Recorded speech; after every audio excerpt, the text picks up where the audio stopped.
MB Enclosures has his own YouTube channel, and this guy is an animal when it comes to designing boxes. Unbelievable. I couldn't even believe that there was 2 8s in there. This guy right here is doing something special. I welcome y'all to MBE. What you about to see, box building in a different league. In this SQL scene, believe that money ain't a thing when it comes to its kings. Now that's fact, not fiction. Call 44694 48 then 18. Don't matter, you got 4 8s or 1 8 or anything between. He got what you need. This is my crew. This is my gang. These are my kings. Hey, that's your boy MB. It was some news you can use. Now this is very, very exciting to me. I told y'all Sky High, this company here, recently acquired Phi Audio.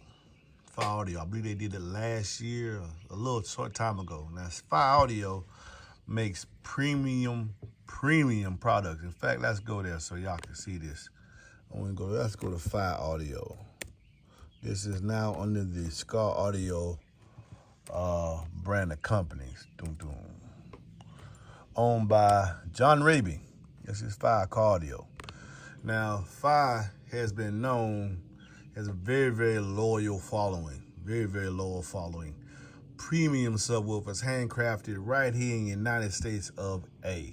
Now, before the acquisition, let's look like right here. Let's go right here. Near them subwoofers. This woofer here is made totally in-house. The brains behind Phi Audio is Scott. I think his name is Scott Atwell.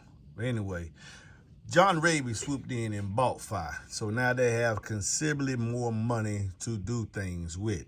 There is no 8-inch in the Phi Audio lineup. But I said on live a long time ago that with John Raby acquiring Phi, and I talked to Scott. Scott had no interest in getting in the arena, primarily for monetary reasons. Well, with the acquisition, money has been freed up. So I'm a firm believer that the reason why Sky Audio has a own line of subwoofer brands is because of Scott being on the team. I think they're based out there in Nevada. Both companies, I'm not sure, but I know they're on the West Coast. So when I was made aware that they had their own brand of subs, I said, let me check this out. And sure enough, they have and they have different series, FE, FXB, BMX, FMX, and FXXL. I do not know what all that means. But in this lineup right here, let me blow this up.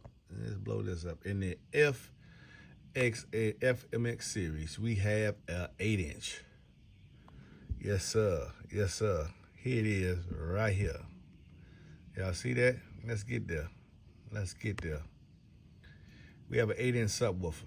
Now, this subwoofer interests me very much. I'll blow these pictures up so we can see it. Okay, maybe we can. There we go. That's even better. Now, I'm not a fan of this surround. I do not like it. It has a unique shape. It's not really a high roll, but it is eating up some of the cone area. I don't like that. But other than that, the basket they went to, I don't think this is proprietary. I've seen this basket on, I believe in a bigger form, probably Audio is using this basket. So it's an open source design. Open air, vented spacing. I like that. I like all that I see as far as cooling purposes. These open baskets keep the voice core cool. Look at this motor structure, top plate, bottom plate. Now, I don't believe it's made in USFA, but I wouldn't be surprised if it was. But I do know that this is definitely going to be designed by Scott. I can see Scott's imprint all over this driver. Look at that. Look at them rolls on that spider. Yeah, I can see Scott's influence heavily. I'm not saying it's what it is, but I'm not surprised they came out with an 8. One thing I did notice, and that's by looking at, let's go out of this. Yes, this is a nice looking 8. One thing I did notice is, number one, the price point. Now, the price point let me know the technology is there as far as the former windings, and this has an embossed, recessed carbon fiber cone. Look at the details. It's available in 6.5 to 18. I like this. Forged to perform, built to endure. It's 800 watts RMS, 2.5-inch 4-layer voice coil, stitched surround, and they always say that's classic stuff. Triple stack motor, 6.5-inch spider, forged carbon fiber dust cap. This is what I want. Threaded motor assembly for bracing. This is Scott. Oversized 4-gauge push terminals. I mean, you gotta put that, but not put a 4-gauge wire on the 8. Just need 800 watts. D1 and D2. Now, what's interesting is these parameters. And some of you might look at this parameter right here and say, well, that's pretty low, MB. 10. Well, let's look at this. Let me show y'all another way to look at this. So to get the strength of the motor and a number we can compare it to others, let's kid this. We'll do 10 times 10, which is equal to 100. And then you time that by the RE, divided by RE, which is 1.8. Divided by 1.8, and we get, MB, that's not a very high number. Yeah, but we need to look at this number like we did the other time, the other videos I showed you, and look at what they're actually moving. Well, it's 131 grams. Almost 100 grams lighter than what everyone else is using with 230, 250, even 263 being used with, twice the motor force, but they're also moving almost twice the weight. This is interesting. A little higher sensitivity. The VAS is a little bit bigger. S-mash is great, 18 millimeters, but this overall lets me know that, hey, they came out with something to give you business. And this is another key feature I want to point out as well. That's why I'm waiting for these to drop. I'm pretty sure I'm going to get this woofer for myself to look at. This is Scott's first iteration into this field. And they definitely been listening. Scott knows how I feel.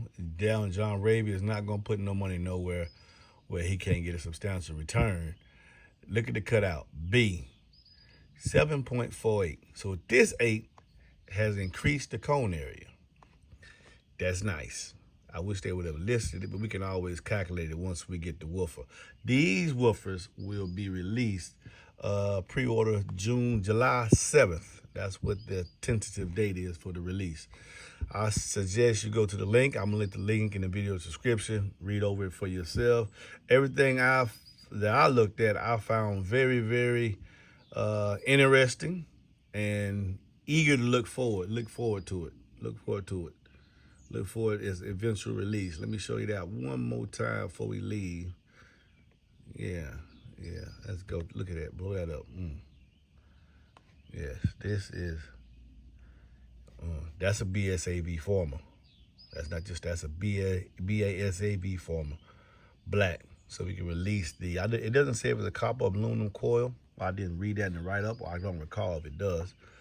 But I know this former on this color right here is a BSAB. It's for superior heat dissipation. So that's aluminum. And then we can see the big rows.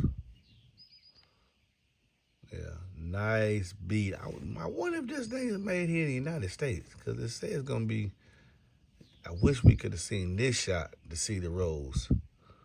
So it's evident we have dual space spiders. Now this is something, ooh. Is that venting on the back side of the cone? Now this is a carbon fiber cone and dust cap.